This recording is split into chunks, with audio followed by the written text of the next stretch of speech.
No, they got so much evidence against them. Like, when you go through it, you can pretty much just, all right, pick a prison. Where do y'all want to go? 1090, Jake wasn't lying. Foolio's killers just got hit with heavy time. But here's the crazy part. Right after the judge dropped the sentence, one of them allegedly jumped a bench and attacked him. The case just took a crazy turn. It's not looking good for the killers. Word is the death penalty might be back on the table. Let's get into it. The murder and the courtroom attack. The courtroom erupted in absolute chaos. Screams, threats, and the crack of a fist against wood paneling. Minutes after the killers of Foolio were handed their life sentences, Rashad Murphy, the same man prosecutors say boasted he'd finally quenched his thirst for vengeance, lunged at the presiding judge with a sharpened piece of plexiglass. To understand why this happened, you have to grasp exactly who Foolio was and why his murder left such a crater in the culture of Florida rap. Julio Foolio, born Charles Jones, didn't just rap about death. He branded it, wore it like a badge of honor. From the north side of Jacksonville, he clawed his way out of poverty and tragedy. His own father was gunned down when Foolio was barely a teenager. He watched friends die, saw his neighborhood splinter under waves of gunfire. I was like 15, 15, 16. What happened with that?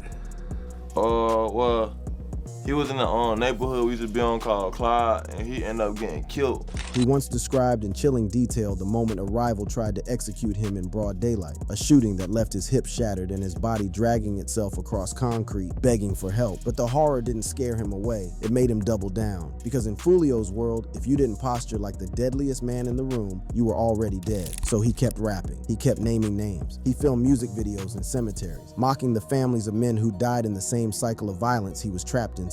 When the viral hit Who I Smoke dropped, a melodic taunt aimed squarely at his closest friends' graves, Foolio didn't back down. He answered it with new threats, new stunts, new reasons for people to want him gone. And then, on June 23rd, 2023, someone finally did it. They followed Foolio all over Tampa as he celebrated his birthday, tracking him club to club. The state says Alicia Andrews, the pregnant woman eventually convicted alongside her co-defendants, was one of the lookouts. She and another man, Isaiah Chance, used their phones to pin Foolio's every movement. When the three shooters arrived, there was no warning, just gunfire. Foolio's murder was the final act in a revenge script that had been playing out for years. The first bombshell revelation came when a court-appointed psychiatrist reviewed the defendants in the weeks before sentencing. Murphy was quietly placed on suicide watch. He'd been found in his cell with a makeshift noose and a handwritten Bible verse about vengeance. And according to investigators, he told another inmate he'd rather die than watch that judge smirk at me. They said he was suicidal, and he started talking about he wanted to bring a Bible with him or something. These are all signs that things are gonna go very bad for them. He meant it. In the moments after the final sentence was read, eyewitnesses said Murphy's entire demeanor shifted. His face went blank, and without a single word, he bolted toward the bench, plexiglass in hand, ready to slash the judge across the throat. Security wrestled him to the ground in front of stunned families, many of whom had just begun to feel the slightest flicker of closure. But the closure was an illusion, because this courtroom meltdown was never just about one man's rage. It was about the impossible collision between viral fame, unprocessed grief, and a street culture that treats vengeance as currency. And it's why people in Jacksonville right now are saying this is far from over. If you think this sounds like a one-off act of madness, consider this. While Murphy and his co-defendants were being dragged out, investigators found a set of scribbled notes in the holding area. One of them included a chilling promise. If this system breaks us, we'll break them back. A threat, a manifesto, a clue to the next wave of violence that could be coming. It's almost too twisted to believe. In the weeks leading up to the sentencing, prosecutors say the entire group was coordinating coded messages to the outside. Messages instructing affiliates to threaten witnesses and show up in the courtroom to intimidate the victim's family. One of these messages, according to sealed filings, included a line that prosecutors described as a direct threat. They want to see us fold. Let's make them fold first. Court ain't no safe place. Think about that for a moment. They were planning to turn the sentencing into a spectacle, a performance of violence that would overshadow any notion of accountability. If you've been following Jacksonville rap, none of this should shock you. This is the same ecosystem that turned funeral homes into backdrops for diss videos, the same scene that treated dead rivals like social media trophies. Foolio knew these people hated him, but he didn't know that hatred would keep metastasizing long after his death, into courtrooms, into the hands of fans and affiliates, into the promise that the violence was never going to end. According to reports, Alicia Andrews, the young woman now infamous as the pregnant lookout, sat down with investigators hours after her arrest and confessed to being on the scene. And yet she tried to claim she was just in the wrong place at the wrong time, a plea for sympathy, even as the evidence piled higher than any reasonable doubt. out. If you think that sounds contradictory, it is. But contradictions are what this entire saga is built on. Because while she and the others were publicly begging for leniency, they were also whispering about retribution in private. While their lawyers painted them as misguided kids, they were grinning in mugshots and vowing to even the score. And it was this duality, the performance of remorse paired with the private thrill of payback, that set the stage for the courtroom attack. One former investigator who spoke on condition of anonymity called it the most calculated display of contempt for the court I've ever seen. You could feel it the second they walked in, like they were actors in a scene they'd rehearsed 100 times. The only question was which of them would snap first. And snap they did. When Murphy lunged across the table, it wasn't just an outburst, it was a statement. We don't respect your laws, we don't fear your prisons, and we'll make you feel our anger, even if we die doing it. But here's what almost nobody has discussed, the broader failure that allowed it all to happen. Because it wasn't just the prosecutors who ignored the warning signs, it was an entire ecosystem. Blogs, YouTube channels, music promoters who stoked this violence for clicks and engagement. Jacksonville was always a horrible place to live, and Foolio lived under harsh conditions. That place was never safe. Okay, when you say it's the worst hood, what does that mean exactly? Like killings, shootings, prostitution, drugs, like whatever, like anything you don't supposed to see, you gonna see it up. In the days before sentencing, corrections staff flagged Murphy as a high risk to self and others. They recommended extra restraints. They asked for a plexiglass barrier around the defendant's table. They even asked for an increased deputy presence inside the chamber. All of it was ignored, because in the state's eyes, the spectacle was over. The headlines had already been written. The murderers had already been convicted. From the moment Foolio's body was identified, his mother began receiving anonymous threats. From the moment the suspects were arrested, their affiliates started posting cryptic warnings online. And in the weeks before the sentencing, courthouse security had intercepted at least 3 attempts to smuggle contraband to the defendants inside the digital hunt that ended Foolio. If you want to know why Foolio's killers thought they could terrorize a courtroom, you have to start with what they were doing in the shadows. Because in the weeks before sentencing, these weren't men preparing to face the consequences of their crimes. They were treating it like a last tour, a final opportunity to cement their names as legends in the twisted folklore of Jacksonville's street wars. And nowhere is this clearer than in the digital evidence investigators uncovered, the surveillance trail. It started with a single iCloud warrant. Prosecutors obtained access to Alicia Andrews' cloud storage, and what they found confirmed their worst suspicions. The killers were logging Foolio's every move like he was prey. According to the indictment, Andrews and Isaiah Chance were in the car following Foolio all over Tampa, from the Airbnb where he stayed, to the strip clubs, to the restaurant where he posted an Instagram story hours before he died. Every location was timestamped. Every movement was relayed to the shooter. So they knew everywhere she was at. They knew when they were at the B&B. They knew when they got to Tampa. They knew every club they were at.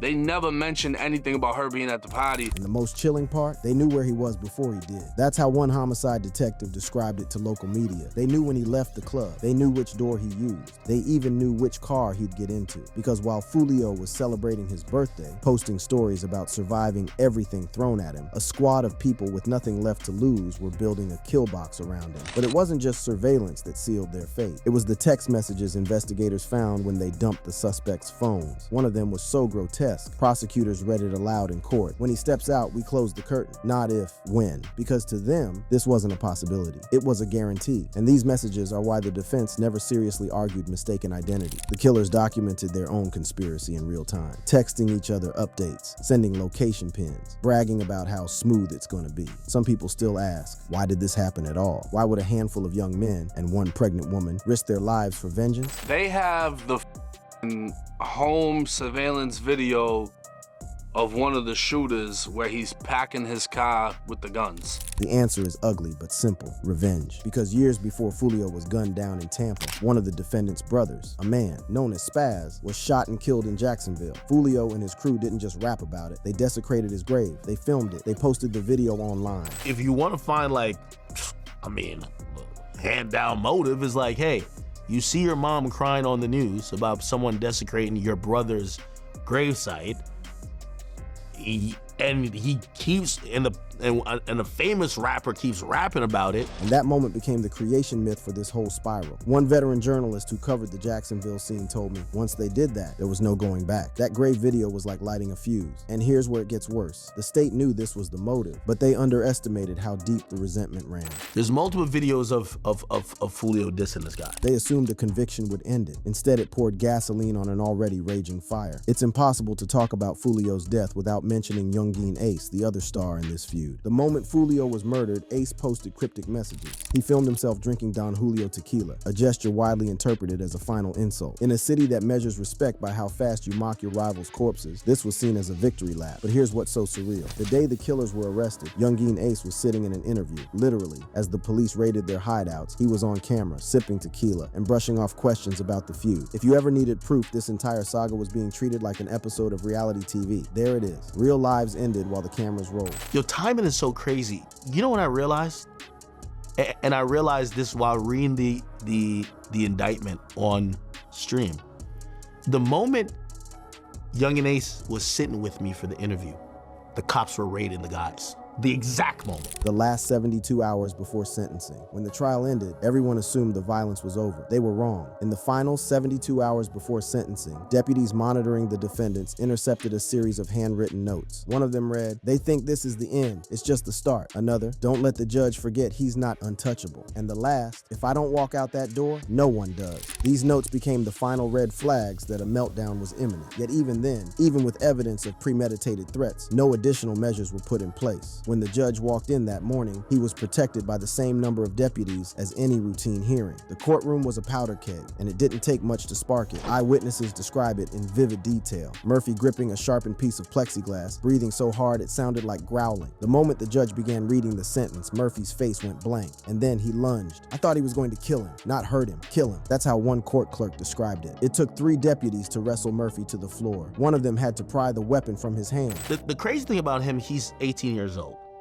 And it would have meant that he shot Foolio when he was 17. Meanwhile, the other defendants screamed curses at the families in the gallery, as if it were the bereaved who needed punishing. When the room was finally cleared, the pregnant lookout, Alicia Andrews, was still cursing the judge under her breath. You can draw a straight line from this courtroom to a dozen other tragedies in the modern rap landscape, because this isn't just about personal grudges. When Foolio was killed, YouTube and Instagram exploded with reaction videos. Every disrespectful meme, every death celebration, every ghoulish speculation, they all drove traffic and engagement. And what do you think happens when people realize that taunting the dead makes you more famous than your music ever could? They double down, they escalate, until eventually someone winds up dead or someone tries to kill a judge. Even after the attack, local officials were quick to declare that justice had been served. But talk to anyone who's lived through this, and you'll hear something else. There is no closure. Police announced they're gonna make arrests. They announced that 4 days after.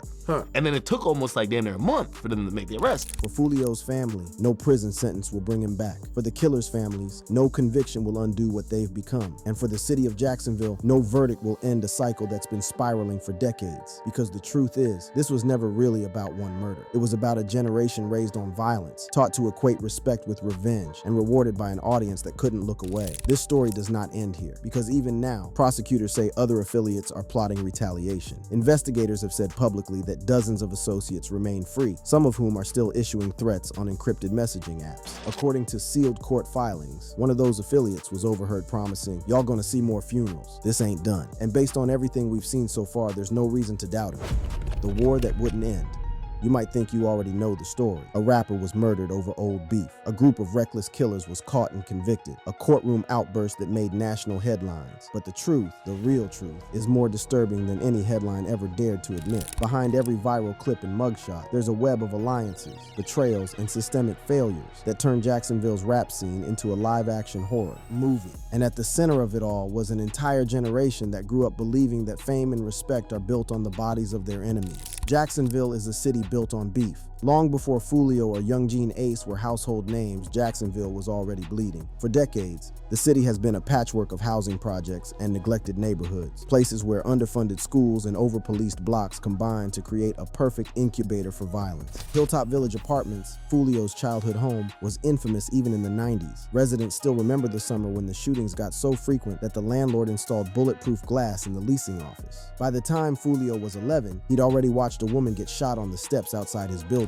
At 15, he was shot himself, ambushed on the way to school because someone falsely believed he'd helped kill their friend. Foolio was attacked many times before, but this time, he didn't survive. By any rational measure, he never had a chance to become anything but a product of this environment. But that's exactly why his story resonated, because he didn't just survive it, he broadcasted it. And in a city starved for notoriety, that made him a hero to some, a target to others. Over the next year, the violence snowballed. Retaliatory shootings in Jacksonville neighborhoods, anonymous threats were posted to Instagram stories, riots, funeral processions that turned into brawls. Local teenagers are reenacting scenes from the videos in their own posts. By the time Foolio was killed in Tampa, his murder felt inevitable, how the system made it worse. And here's the part almost no one wants to talk about. The justice system didn't just fail to prevent this cycle. In some ways, it encouraged it. Consider this. Law enforcement spent years labeling rappers as gang leaders in press conferences, effectively elevating their street reputations. Courts routinely denied bail for petty charges, but did little to disrupt the flow of illegal guns. Local prosecutors secured high-profile convictions, but never invested in any credible violence interruption efforts. In fact, when Foolio was arrested on gun charges, he described how the arresting officer told him, "You think you're hard. We're gonna see how hard you are when you get shot." He did get shot. So are you still facing that RICO, or they drop it on you? Nah. I mean, meaning drop it, mean did they not charge you with it? Nah, it just went away. Like, it's still up to this day, though. They told me, like, you know, don't get caught with nothing. And then, when he survived, he doubled down. Because when you grow up in a place where violence is the only path to recognition, the only thing more dangerous than getting shot is getting ignored. In the weeks before sentencing, the killers were in constant communication. According to court records, they were passing handwritten notes to affiliates who attended pre-sentencing hearings, discussing whether to stage an outburst that would make the news, openly debating whether Alicia Andrews, the pregnant lookout, was cooperating with the prosecution. She said Alicia Andrews, who's the girl who's pregnant, she asked for a speedy trial, but the other three waived that. So yeah, I guess that means she's cooperating. One note discovered in Murphy's jail cell was scribbled on the back of a commissary form. "If she snitches, she's dead, on my mama." Another was more cryptic. "This ain't the end. Y'all know what to do." The day of sentencing. It almost didn't matter what the judge said that morning. The defendants came in ready for chaos.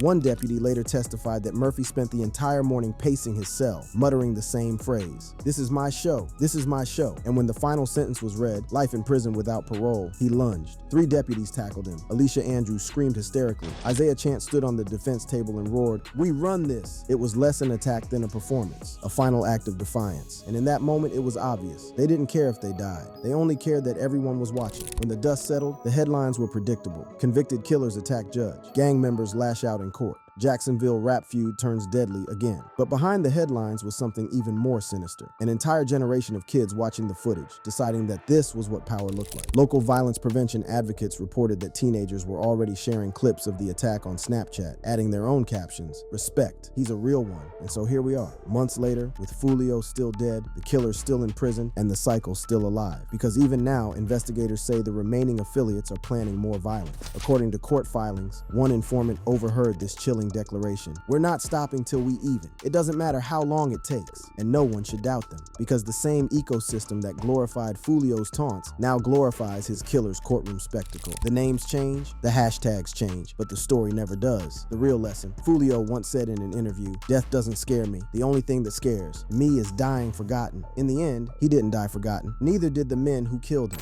It probably happen sooner than later. You never know what God got planned, you know? I told him that a couple times, you know. We be talking time to time, like, you know what I'm saying? Like, you never know what can happen. Even today, months after the sentencing attack, there are fresh threats surfacing almost every week. Some come in the form of anonymous posts on Telegram. Others are videos with masked figures reading manifestos in parking lots. A few are just text messages sent to witnesses at 2 a.m., promising that this isn't over. Prosecutors have confirmed that a second wave of sealed indictments is already in preparation. And behind the scenes, law enforcement is bracing for retaliation when those arrests go public. The legacy of Foolio isn't just the music he left behind. It's the chilling blueprint for how far young men are willing to go when they feel they've been disrespected, how many lives they'll destroy to be remembered. DJ Academics described that Foolio told him about the previous attacks, and he thought he was overhyping, but he wasn't. I remember interviewing Foolio, man, when he was describing a shootout outside of a studio, he was describing like a movie. Like, to almost a point, I'm like, is he hyping it up? I now get to find out he was just a different type of guy. But ask yourself, what did any of them actually win? As we speak, prosecutors are preparing more indictments, more arrests, more headlines, and more families who will have to watch strangers dissect their tragedy for clicks and clout. In Jacksonville, funerals are still security risks. Parents still bury their kids behind rows of armed deputies. There are neighborhoods where no one will wear certain colors, where the wrong hat can get you killed. Local journalists have reported that some schools now hold assemblies about drill rap because administrators fear the lyrics could spark real-world violence on campus. And somewhere, probably tonight, someone is writing the next diss track, because no matter how many life sentences are handed out, the culture that made this possible is still alive. Until that changes, this story will never end. There are no easy solutions, but there are questions worth asking. Why do we treat trauma like entertainment? Why do we reward disrespect with attention? Why do we wait until bodies hit the ground to start caring? And maybe most importantly, what will it take for us to finally break this cycle? Because the next generation is already watching. They're learning that the fastest way to notoriety isn't talent or hustle, it's cruelty. They're seeing that even in death, a person becomes a hashtag, a trending topic, a stepping stone for the next viral moment. Well, that's it for this breakdown. But don't bounce yet, because we got plenty more heat for you. Just tap any of the cards on your screen right now and keep it locked.